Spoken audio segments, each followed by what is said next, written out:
Bienvenidos una vez más a la audiencia de la revista Lugar de Encuentro, a nuestro canal YouTube.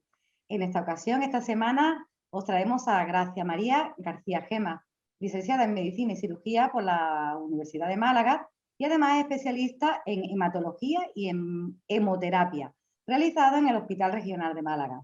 Trabaja en la sección de trasplantes del Servicio de Hematología del Hospital Regional de Málaga y desde el año 2006 en el Centro de Transfusión, Tejidos y Células de Málaga. Tiene un doctorado en Medicina Interna y actualmente está elaborando la tesis en terapias avanzadas. Bienvenida, Gracia. Hola, buenas tardes. Es un placer tenerte aquí con nosotros. Y en primer lugar, ¿por qué elegiste ser hematóloga? Bueno, pues durante la carrera, que son 6 años, pues sí tenía claro que me gustaba la parte clínica de la medicina. Todo lo que es medicina interna, me gustaba desde nefrología, neurología, todas las especialidades, pero hematología es verdad que aporta una opción más, que es poder trabajar desde el laboratorio. Todo lo que es la parte de citología lo tenía y ese extra que aporta la hematología me llamó la atención y por eso la elegí. ¿Cuál es tu función exactamente en lo que es el centro de transfusión y de sangre y de tejidos y células, ¿no? Células, sí, todo eso.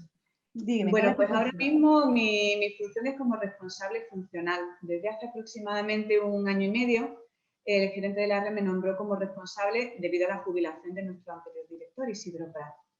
No había una figura que realizara esa función de coordinación y como en Andalucía existen, por cada provincia existe un centro, pues era necesario que en cada uno existiera una cabeza, ¿no? que pudiera coordinar todas las labores que, como has dicho, de transfusión, de tejido y de células.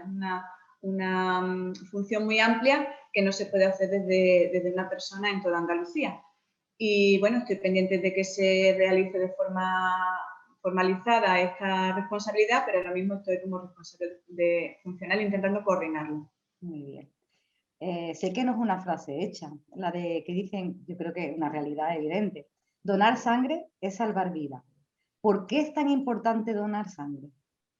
Donar sangre es que es algo básico. Tenemos que intentar dar el mensaje de que es algo básico. Sin la donación de sangre no se podrían hacer miles de intervenciones quirúrgicas, desde las que se hacen de reposición de válvulas de corazón, válvulas, hasta otras como son lo que hablaremos después de trasplante de médula ósea. Eso sería imposible, tratamientos de leucemia y de otras patologías oncológicas que la quimioterapia hace que las células sanguíneas bajen a niveles tan bajos que si no las repusiéramos no sería posible llegar finalmente con éxito al tratamiento. Entonces es básico para que todos los tratamientos médicos lleguen a su fin y consigan el éxito y la curación. ¿Y qué supone a una persona la donación? Bueno, pues la donación es un acto muy sencillo, al que no le tenemos que tener miedo. Lo que vamos a hacer es donar una parte mínima de nuestra sangre. Vamos a donar solamente unos 460 mililitros de sangre, ¿vale? De toda la que tenemos en nuestro cuerpo. Se hace solamente en 10 minutos, es muy rápido. Nuestro sistema de extracción es tan sencillo que en 10 minutos hemos conseguido todo el producto que necesitamos. Luego el tiempo extra es para la recuperación y la adaptación de nuestro cuerpo a esa pérdida de volumen. Entonces, entre la parte documental, que es hasta el principio de la historia clínica del donante, la extracción, que son 10 minutitos, y la recuperación, pues no vamos a estar más de 3/4 de hora en el centro o en la colecta a la que acude el donante. Y ahora con el COVID-19 o la COVID-19, la enfermedad, el virus, ¿qué repercusión ha tenido en la donación de sangre? ¿Ha descendido? Cuéntame. Sí, pues comparando los datos de 2020 y 2019, en Málaga se ha reducido en unas 2.500 donaciones de sangre. Ha sido una bajada muy importante. Ha sido pues por la dificultad en la movilidad de la población. Ha hecho que entre unas ciudades y otras no haya movilidad, lo que ha provocado que haya en las diferentes colectas de sangre, que a veces corresponde a una zona amplia de territorio, pues no se puedan mover, aparte del miedo que algunos donantes tenían al principio, miedos en que en la propia colecta se pudieran contagiar. Claro. ¿cuáles son los grupos más solicitados? ¿Hay grupos más solicitados? Sí, los grupos más frecuentes en la población son los seropositivos y los A positivos, que esos no pueden faltar nunca.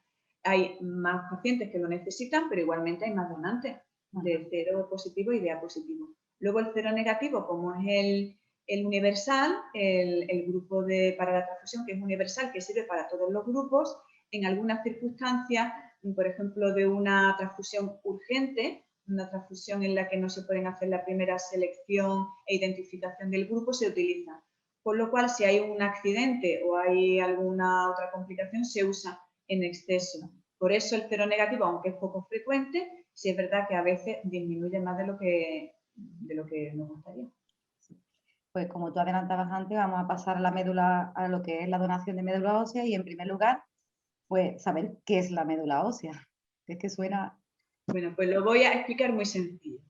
Las células de la sangre tienen su fábrica donde se producen. Esa fábrica es la médula ósea. Las células que podemos llamarlas como madre de esas células sanguíneas, como células progenitoras hematopoyéticas, están ahí. ¿Y dónde está la médula ósea? Que muchas veces la confundimos con la médula espinal. Pues la médula ósea está dentro de los huesos grandes, principalmente en el fémur, por ejemplo, en la zona del hueso sacro, es uno de los sitios donde lo vamos a encontrar. Pues yo siempre he pensado en la médula espinal, vaya. En la médula espinal, efectivamente. Sí, totalmente. Pero es eso, en los grandes huesos, dentro, ahí está nuestra fábrica de la sangre. Entonces, ¿exactamente en qué consiste la donación de la médula ósea? Bueno, pues nosotros vamos a aportar a esos pacientes que lo necesitan, porque, por ejemplo, principalmente son trasplantes de enfermedades hematológicas como leucemias. Lo que nosotros les vamos a aportar es una nueva médula ósea, una nueva fábrica de la sangre, porque con un tratamiento quimioterápico hemos eliminado esas células, sus células madre, que eran patológicas. Sí. ¿Cómo los podemos coger? Pues hay dos formas de coger esa fábrica, esa célula madre. La vamos a poder coger directamente de esos huesos grandes, por eso se hace directamente si es por una intervención quirúrgica, que tenemos que sacarlo por una extracción, ¿vale? Del hueso, hacemos una extracción, se hace por una anestesia epidural y entonces se extrae mediante punciones la cantidad necesaria que requiere el paciente, al que va indicado. Luego, en vez de cogerla directamente de esa zona del hueso, podemos hacerla salir a la sangre periférica, sin tener que hacer esa función. ¿Cómo hacemos salir esas células progenitoras, esas células madre, a la sangre periférica? Pues gracias a una medicación, que es el que le llamamos factores de crecimiento, factores estimulantes, que hacen que esas células madre se crezcan más y salgan a la periferia. Y por un proceso que nosotros llamamos de aféresis, que recoge la sangre periférica, la sangre pasa por un filtro y se va a quedar recogiéndolo en una bolsa esas células madre. En este último caso no sería necesario ir a quirófano. Claro. Pero eso depende entonces del momento. Muchas veces la propia patología que tiene el paciente hace que seleccionemos un método u otro. Y la mayoría de las veces el propio donante puede elegir si quiere una vía o quiere otra. Ajá. Pero ¿y qué? Porque sabes que hay mucho miedo a este tipo de donaciones. ¿Qué riesgo realmente corre el donante? En el caso a nivel periférico, incluso la medicación se ha visto que tiene efectos secundarios graves. Los que sí produce es la salida de esas células a nivel periférico, da una sensación como de síndrome gripal. Da dolor óseo principalmente y puede dar incluso fiebre. No existen otros efectos secundarios. Sí, que queda así, ahí en ese no va a ir más allá, no corre peligro. Da dolor óseo, fiebre y no hay otra lesión. A lo mejor puede salir hematoma en la zona de punción, como cualquier extracción y nada más. En el caso de la punción directamente en la fábrica de la sangre, pues en ese caso, al tener que hacer varias funciones para conseguir el volumen que necesitamos de células, puede salir un hematoma en la zona. Y al ser igual como cualquier otra intervención que sea epidural, ¿vale? No tiene ninguna otra sobreentendida. ¿Y hay que cumplir el donante tiene que cumplir algún requisito de edad, de algo? Para inscribirse desde inicio ahora mismo, ¿vale? Lo que vemos y lo que se ha considerado desde la ONT, para poder inscribirse hoy, ahora mismo, como donante, es tener entre 18 y 40 años. Ese es uno de los requisitos. Y luego, en general, pues tener buen estado de salud, ¿vale? No tener enfermedades así graves. Así de la idea en general. Entonces, ¿el trasplante consiste en inyectar también mediante quirúrgicamente o cómo? Entonces, ¿cómo hacemos? Esas células que hemos recogido se pueden transfundir al paciente en fresco, recién recogidas, o se pueden congelar para hacer el trasplante un poquito más adelante. Pero tanto una como otra se va a hacer una infusión intravenosa al paciente. ¿Vale? No se introducen directamente de nuevo en el hueso, en la fábrica de la sangre, sino que se ponen como una transfusión, se ponen por una vía periférica y esas células van a saber dónde tienen que implantarse. Pero eso entonces es igual que la donación de sangre, tiene que ser compatible esa médula con... Mucho más, porque en la donación de sangre hay una compatibilidad de grupos sanguíneos y RH, pero en el caso de la médula ósea hay una compatibilidad que se llama de histocompatibilidad, que es como la propia identidad de nuestras células. Ajá. Esa identificación es la que primero se hace cuando alguien se hace donante de médula ósea. Se le hace un estudio de histocompatibilidad que estudia digamos, vamos a decir así en términos generales, como 5 características propias de esa célula. Esas características con los datos del donante van a pasar al registro, a REDMO, y ahí va a haber una base de datos que va a estar disponible a nivel internacional. Si un paciente a nivel de cualquier país va a necesitar esas células porque son compatibles con él, se va a solicitar. Vale, pero porque me pongo en el ejemplo, pasa algo en un familiar, ya no tengo la edad, pero sé que a un familiar le hace falta, yo puedo decir, ¿hay que ir a ese banco internacional? O yo puedo decir no. Pues mira, lo primero que se hace cuando alguien tiene necesidad de trasplante es buscar entre los familiares. Aunque los familiares no estén inscritos como donantes de médula. Primero se estudia a los hermanos, incluso a los padres, incluso a los hijos. ¿Vale? Se hace un estudio de esa histocompatibilidad que hemos hablado, se estudia en todos los familiares. Y en el caso de que esos familiares no sean ninguno compatible o no cumpla los requisitos porque tenga a lo mejor alguna enfermedad que no pueda donar, entonces sí se busca a nivel internacional un donante que se llama no emparentado. Pero si no, lo primero que vamos a solicitar es el estudio de todos los familiares, porque lo ideal y el trasplante va a desarrollarse mucho mejor si es con un familiar.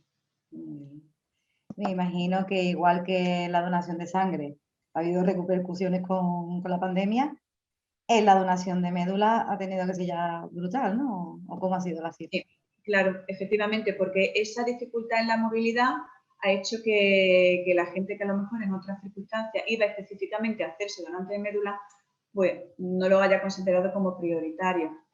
El año pasado conseguimos una inscripción en Málaga de unos 1.400 donantes de médula ósea y, sin embargo, este año hemos conseguido casi 500, 498 inscripciones hemos conseguido. De todas maneras, recordar que a nivel andaluz tenemos ya inscritos unos 109.000 donantes y que, bueno, si algún paciente a nivel andaluz o a nivel de Málaga lo necesita, sabemos que todos los donantes a nivel internacional estarían disponibles para nuestra población, nuestros pacientes. Sí, muy bien. Pues ya por último, para no abarcar más, ¿qué mensaje le damos primero a aquellas personas que tienen miedo a estos tipos de donaciones, tanto una como otra? Vaya.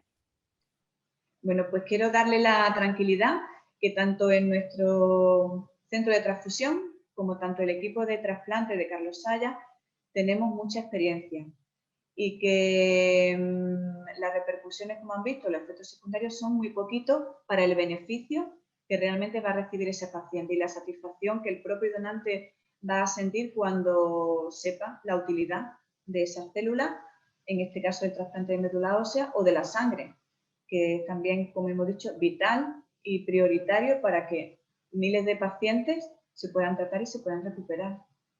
Muy bien. ¿Algo más que quieras añadir que se nos haya escapado en las preguntas? Bueno, pues hacer un poquito más de hincapié en la parte de la transfusión, que todo el mundo recuerde que estamos en el centro de transfusión todas las mañanas, de 9 a 2 de la tarde, incluso los sábados, y que todos los lunes por la tarde también abrimos y que le esperamos en su donación. Que hay que recordar que se puede hacer cada 3 meses en varones y cada 4 en mujeres, y que le esperamos con los brazos abiertos. Pues muchas gracias, gracias. Gracias a vosotros por darnos este espacio de difusión. Venga, hasta la otra.